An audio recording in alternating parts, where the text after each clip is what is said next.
এই ধরনের লোভনীয় পিৎজা দেখলে কার না লোভ লাগে বলেন তো?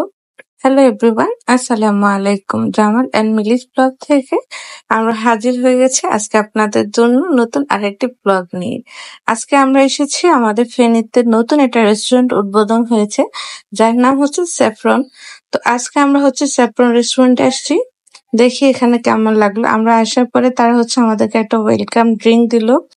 এটা অনেক বেশি রিফ্রেশিং ছিল, যেটা খেতে আসলে অনেক ভালো লাগছে। আর এটা স্যাফরন রেস্টুরেন্ট ফুল একটা ভিউ, দেখতে অনেক ভালো লাগছে। তাদের রেস্টুরেন্টের ডেকোরেশনটা অনেক সুন্দর হয়েছে, আমার কাছে অনেক ভালো লাগছে। কিছুটা একটু সি স্টাইলের করা হয়েছে, যে পিছনে দেখেন একটা সেলফি কর্নার আছে যেখানে আপনার বসে সেলফি তুলতে পারবেন।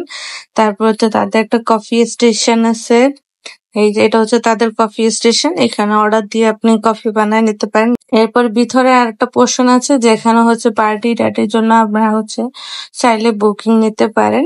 আর এখানে ইন্টেরিয়র ডিজাইনটা আমার কাছে আসলেই দেখতে অনেক ভালো লাগছে। পাশে বারান্দার পাশে একটু দোলনার স্টাইল করা হয়েছে, ওখানেও বসে খাওয়ার ব্যবস্থা আছে।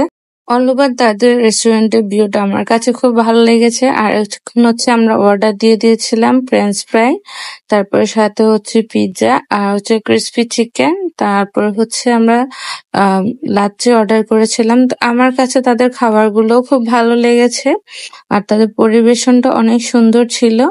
এই যে আমার লাচ্ছিটা ঠান্ডা ঠান্ডা এত রিফ্রেশিং ছিল বলার বাইরে। আর এই যে পিৎজা দেখতে পাচ্ছেন, পিৎজাটা এত লোভনীয় আর এত টেস্টি ছিল বলার বাইরে। আমি তো খাচ্ছিলাম আর আপনাদের ভাইয়া আমাকে ভিডিও করে দিচ্ছিল। তো অল ওভার ওদের সার্ভিসটা আমার অনেক ভালো লেগেছে, এবং তাদের পরিবেশনাটা অনেক সুন্দর ছিল। চারপাশ অনেক নেট এন্ড ক্লিন ছিল, অনেক বেশি পরিষ্কার ছিল। তো আজকে ব্লগটা এ পর্যন্ত। আপনাদের কাছে যদি ভালো লাগে আপনারা চাইলে স্যাফরন রেস্টুরেন্টটা ভিজিট করে আসতে পারেন, ফ্যামিলি নিয়ে খুব ভালো একটা টাইম কাটাতে পারেন। আর আমার ব্লগটা যদি ভালো লাগে থাকে তাহলে অবশ্যই অবশ্যই আমাদের ভিডিওতে লাইক কমেন্ট করবেন, আমার পেজটিকে ফলো করে পাশে থাকবেন। দেখা হবে অন্য কোনো ভিডিওতে। সে পর্যন্ত সবাই ভালো থাকবেন, সুস্থ থাকবেন, আর আমাদের জন্য দোয়া করবেন। আল্লাহ হাফিজ।